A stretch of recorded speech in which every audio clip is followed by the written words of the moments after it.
Prezados alunos, graça e paz do Senhor Jesus. Nesta ocasião, nós vamos estudar sobre a revelação e a inspiração. Vamos começar a nossa lição. Espero que seja útil para vocês. E nós vamos abordar algumas questões aqui. E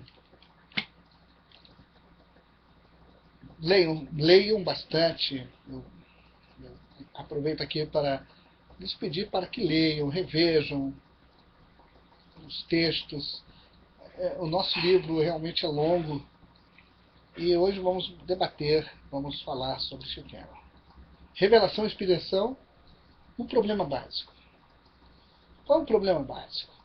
Bem, primeiro, a Bíblia pode ser abordada a partir de duas perspectivas. Vocês sabem disso. A Bíblia, ela foi escrita num contexto cultural totalmente distinto do nosso. Um contexto de época, de cultura, de idioma. E isto foi dentro desse contexto que Deus se revelou. Deus falou. Então é muito importante isso. O povo de Deus, o povo de Yahvé, tinha uma certa similaridade com os povos. Havia uma certa semelhança, não estou falando de igualdade, mas havia algumas semelhanças. E que isso ou melhor, provocava uma tendência a que a coisa se desvanecesse, que a coisa se perdesse. As misturas, por isso que Deus reiteradas vezes ele dizia para que não se misturassem e não tivessem os costumes daqueles povos vizinhos. Então, um outro fato que é importantíssimo é que todos aqueles povos desapareceram. E somente o povo de Deus, o povo judeu, é o que permaneceu e permanece até hoje. E qual é a explicação mais provável para esta sobrevivência? A explicação mais provável está nas qualidades distintivas desta religião. Porque o povo de Deus, eles receberam a palavra de Deus e eles a cumpriram, eles aguardaram, eles permaneceram nela. Então é isso que até hoje faz com que esse povo seja um povo distinto. Bem, Deus no Antigo Testamento ele é chamado de Senhor. E esse Senhor, ele quer manter com o homem comunicação. Lá em Gênesis, quando nós lemos que quando Deus criou os céus e a terra, ele criou uma família, a sua imagem, a sua semelhança, ou seja, o homem e a mulher, os primeiros seres humanos, e ele se comunicava com esta família. Esta comunhão, esta comunicação foi interrompida pela desobediência, que nós conhecemos, a rebelião contra a autoridade de Deus, mas mesmo assim ele continuou a se comunicar com a humanidade em todo o Antigo Testamento. Então, dessa forma, tanto no Antigo como no Novo Testamento, o conceito básico que é apresentado é que Deus fez as pessoas para estarem em comunhão com Ele. Agora, para manter essa comunhão, Deus revelou sua vontade às suas criaturas. E depois da queda, depois da caída, da queda do homem, ele faz conhecer o seu desejo e a sua intenção de restaurar essa comunhão e assim fazer com que o homem continuasse conhecendo a vontade de Deus e a sua pessoa. Bem, o que acontece? Aí para isto tem a revelação. Deus se revelou a vários homens. Este conceito de revelação ele é repetido com uma frequência notável em todo o Antigo Testamento. A palavra revelação ela pode ter um significado ativo ou passivo, no que diz respeito à ação de revelar ou expor, ou aquilo que é revelado ou descoberto. Anteriormente, o sentido ativo era acentuado. As revelações estavam nas comunicações de Deus com as pessoas. Como se dava isto? Através de visões que ele dava, através de palavras proferidas ou obras executadas. Então, a revelação de Deus ela se dava nesses termos. Então, de acordo com a mais recente ênfase, a revelação está em certos eventos históricos que foram reconhecidos como obras de Deus. A perspectiva bíblica engloba ambos elementos. Nas palavras de um estudioso, vê o acontecimento histórico e entende pela palavra de Yahvé. Okay? Então, este é o significado do termo. Deus se revela através de suas ações. Então, tomamos um exemplo clássico, que é a libertação de Israel da escravidão egípcia. Ela compreende em fases, é uma coisa muito interessante, depois nós vamos até ver como isso se dá, mas acontece uma coisa muito interessante. Paralelo a esta ação de Deus, como o exemplo que eu estou dando da libertação da escravidão do Egito, há uma palavra de revelação. Vejamos. Yahvé revelou-se a si mesmo e revelou o seu propósito antes da libertação. Por exemplo, quando ele chama Moisés, ali em Êxodo capítulo 3, ele diz o porquê daquela experiência que Moisés estava tendo no Sinai. Ali, vendo aquela sarça que não se consumia, né, com fogo. Durante o Êxodo, o Senhor diz no capítulo 12, no versículo 12, qual era o propósito, ou seja, praticamente a saída de Israel, o que ele faria ainda com os egípcios, e depois desse acontecimento, já no Monte Sinai, quando ele diz: eu sou o Senhor teu Deus, que te tirou da terra do Egito e da casa da servidão. Então, a revelação por obras ou por palavras não é um fim em si, mas tem um destino de dar um efeito sobre aqueles a quem é dado. Então, quando o homem recebe esta revelação, quando ele observa, ele vai aprender dela e responder a ela. Então, e eu sempre digo que a revelação ela é qualificada na Bíblia, ela tem um propósito redentor. Tá? Não se esqueçam disto. E o próprio apóstolo Pedro vai dizer lá na frente que nenhuma profecia ela veio por vontade humana. Então, tudo na palavra de Deus e no que nós estamos aqui tratando, que é a revelação, tem um propósito que é um propósito redentor. O propósito é de Deus ser glorificado. A palavra hebraica é gala, que significa descobrir, expor. A palavra hebraica para revelação. E no grego nós temos a palavra apocalipto ou apocalipsis, que é a ação de descobrir. Então, no Antigo Testamento, o termo é usado não só com referência à revelação de Deus, mas também com relação a eventos humanos. Então, por sua vez, essas palavras do Novo Testamento são usadas apenas com relação à revelação de Deus aos filhos de Israel e da igreja. Então, precisamos entender isto.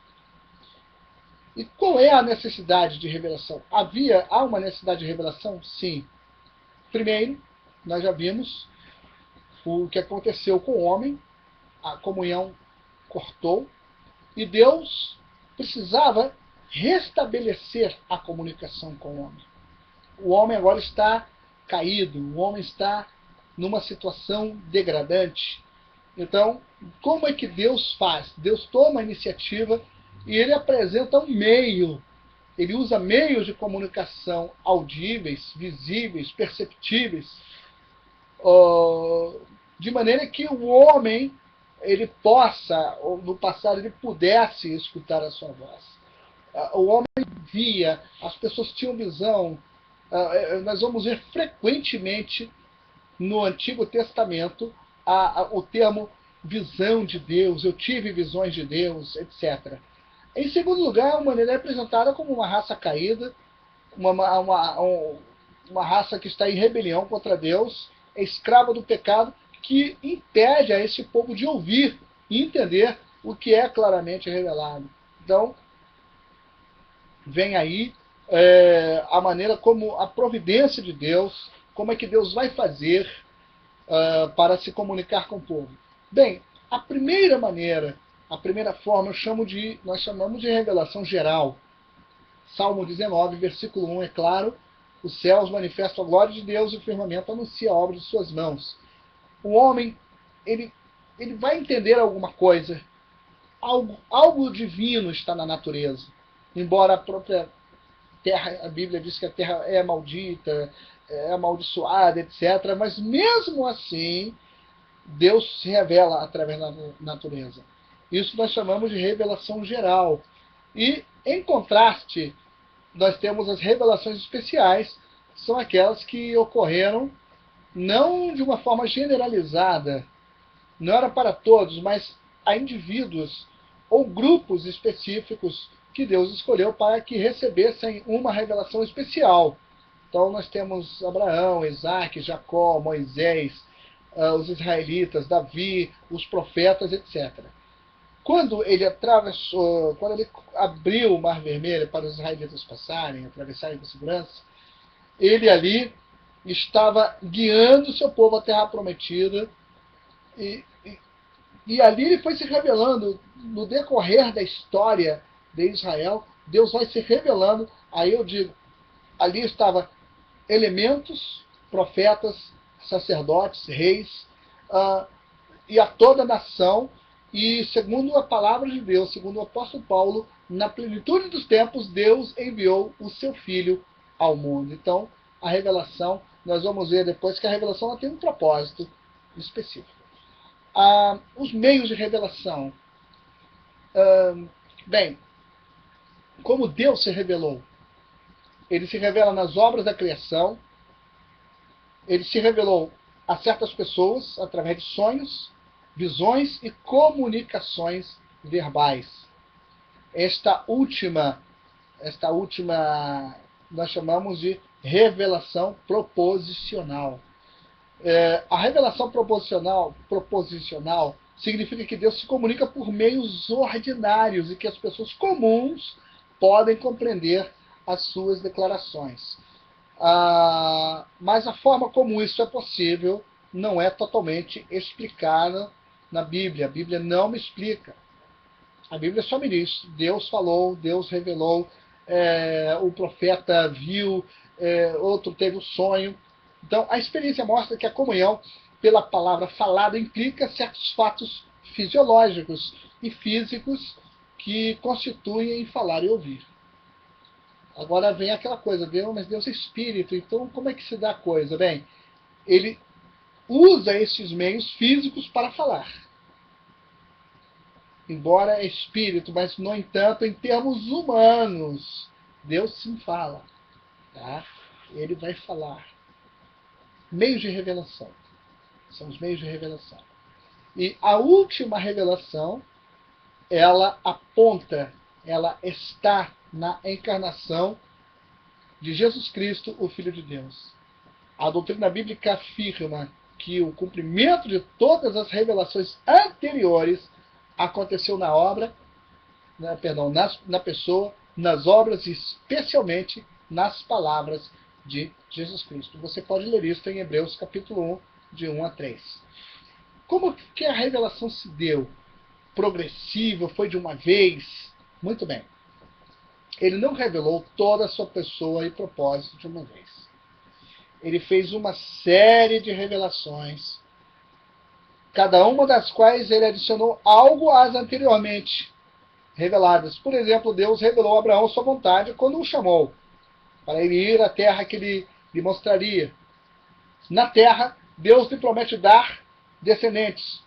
Mais tarde, os descendentes de Abraão, Deus fala que eles, até o próprio Abraão, que seus descendentes, eles habitariam a terra somente depois que eles fossem oprimidos em um país estrangeiro durante 400 anos. Isso está claro, Gênesis capítulo 15, versículo 13, e é tudo isto que Deus falou com Abraão aconteceu. Nós chamamos isso de revelação progressiva. Agora, este conceito ele envolve mais do que a simples soma de informação que está sendo comunicada. Porque, irmãos, queridos, há uma diferença quantitativa na revelação. Por exemplo, Jesus disse especialmente, ou especificamente, que não tinha vindo para abolir a lei e os profetas. Vocês observaram? Ele fala ali tudo de uma vez. Ele toma a lei e os profetas. Ele diz, eu não vim para abolir, mas para cumprir. Este cumprimento, ou plenitude do propósito de Deus, não anula a lei e os profetas.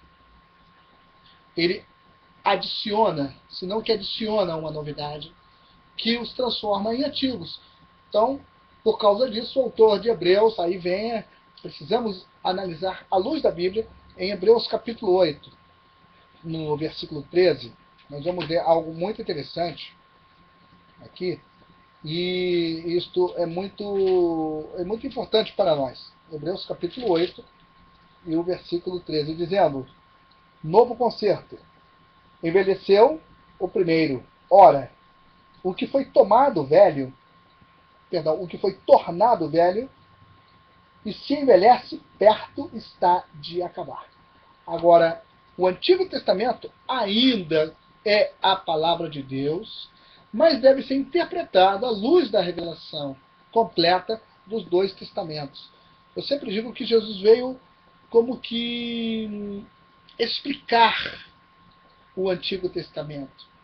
Ele veio ensinar a verdadeira aplicação do Antigo Testamento na vida do homem. Então, Deus não revela, de acordo com a Bíblia, Deus não revela a verdade sobre si mesmo ou a sua vontade apenas para satisfazer a curiosidade humana. Não. A revelação é para alcançar seu objetivo, que é, em essência, volto a dizer, redentor. O propósito de Deus é restaurar a humanidade.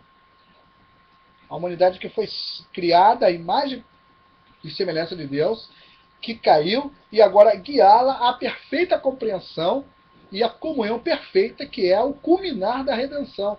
Aí eu lembro das palavras do apóstolo Paulo ali em Efésios, até que todos cheguemos à unidade da fé e do varão perfeito. Então, o homem tem que ser redimido. O homem, a revelação, ela tem esse objetivo, levar o homem à perfeita compreensão de Deus e uma comunhão perfeita, que é o culminar da redenção.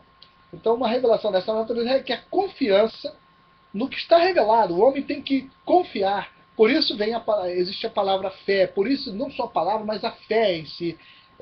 Eu ouço a palavra, eu creio e obedeço. A Bíblia diz a fé vem pelo ouvir e ouvir a palavra de Deus. Então, o propósito da revelação, ele é redentor. Agora, a pessoa recebeu a revelação, o que ela fazia com isto? Tinha alguma coisa que tinha que ser registrada, e Deus manda escrever algumas vezes. Deus manda, ordena. Agora, todas as revelações, a Bíblia não me diz que todas as revelações foram registradas por escrito. Pelo contrário, os evangelhos indicam claramente que Jesus fez e disse muitas coisas que não foram escritas, que faziam parte da revelação de Deus para esta geração. Ali em João 20 e 30. Agora, o que acontece? Para o bem das gerações futuras e à luz do propósito redentor permanente, foi a intenção de Deus que parte de sua revelação fosse registrada por escrito. Então, o resultado desse registro escrito é a Bíblia. Então, Deus inspirou para que estes acontecimentos e sua interpretação fossem transmitidos para as gerações futuras. O Espírito Santo ilumina, melhor dizendo, e é aí que nós vamos receber por fé a palavra e responder com fé e obediência. Qual é a relação entre inspiração e revelação? Bem, de uma perspectiva bíblica, a inspiração é a ação do Espírito de Deus sobre os homens santos de tempos antigos para manifestar exatamente a revelação em suas formas orais e escritas. Revelação é a ação de Deus para divulgar a si mesmo e sua vontade. A inspiração é a obra de Deus para assegurar que a revelação seja transmitida para outros e, finalmente, seja escrita com precisão. A palavra inspiração, ela significa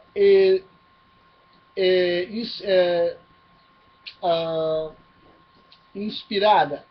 Em grego, o termo grego é theopneustos, que significa Deus soprou. Por isso, nesse sentido, nós podemos dizer que as Escrituras são inspiradas. Primeiro, a revelação foi recebida pela pessoa, ou pessoas escolhidas. Logo, a revelação é transmitida, foi transmitida através da proclamação oral. Deus falou, ou Deus mostrou, ou Deus revelou, ou a pessoa teve um sonho. E o próximo passo foi copiar isto e retransmiti-lo, primeiramente na língua original e depois nas traduções que são feitas. E, finalmente, a Escritura chega às nossas mãos. Então, o agente da inspiração é o Espírito de Deus. Deus é o que inspira o homem a escrever. O agente humano é aquele que recebe a inspiração através de palavras, estilos, contextos históricos, sociais e de muitas outras formas. Nós temos, então, salmos, temos escritos como provérbios, temos as profecias, cada profeta com seu estilo. E neste processo de transmissão, o Espírito Santo trabalhou na mente humana, de modo que a personalidade não foi obscurecida ou alterada em nada. Então, é uma outra coisa muito importante. Quais são os níveis de inspiração? Há passagens das Escrituras que foram inspiradas e outras não? Bem, nós encontramos na Bíblia de tudo. Nós encontramos textos profanos, crônicas judiciais, decretos de reis, obras de poetas gregos. Mas a Bíblia não sugere que Deus as revelou. Aquilo ficou registrado. Mas há passagens na Bíblia que, obviamente, são mais inspiradas do que outras. Os Salmos, por exemplo. Se nós compararmos com uma longa genealogia ou as regras levíticas para o culto do antigo Israel, vamos ver que realmente as palavras dos salmistas têm mais inspiração. É muito mais provável que o leitor chegue à salvação com algumas escrituras do que com outras. Temos relatos da crucificação de Jesus, as cartas de Paulo que explicam, em contraste com os relatos dos feitos dos reis de Israel, Judá, ou o pregador, o escritor de Eclesiastes. Então, de qualquer forma, de acordo com a visão bíblica, toda a Escritura é inspirada. Temos aqui a inspiração verbal. Significa que a inspiração da Escritura se estende às próprias palavras. Para alguns, isso significa que Deus ditou as palavras e os autores as anotaram. Alguns, há um pensamento com relação a isso. Mas se uma comunicação é para ter significado, as frases devem ser formadas por palavras significativas. Para assegurar a divulgação verbal e que ela seja comunicada com precisão, Deus deve fazê-lo com precisão verbal. E a inspiração deve estender-se às palavras. Então isso não quer dizer que Deus deu a cada uma das palavras, mas sim o que o seu Espírito impregnou na mente dos autores humanos. Então, nós vemos um dos profetas como Amós chamando as mulheres de vacas de Bazã. Ele está usando uma linguagem própria, porque ele era um boiadeiro, ele era um homem do campo. Então, tem isto. Deus inspira e aquilo fica impregnado na mente dos autores e eles usam o seu próprio vocabulário, suas próprias experiências. Davi, Salmo 23, o Senhor é o meu pastor. Ele falou com propriedade porque ele era pastor de ovelhas. Então, eles escolheram o seu próprio vocabulário, suas próprias experiências, e, e suas próprias palavras, expressões para transmitirem a mensagem que Deus lhes havia dado com precisão. Nesse sentido, podemos considerar as palavras dos autores bíblicos como palavra de Deus. Cada palavra é uma palavra inspirada. Então, meus queridos, fica aqui este resumo da nossa lição, e eu espero que vocês façam bom proveito, que nesta caminhada vocês possam seguir adiante, que Deus abençoe vocês rica e abundantemente, no precioso nome de Jesus.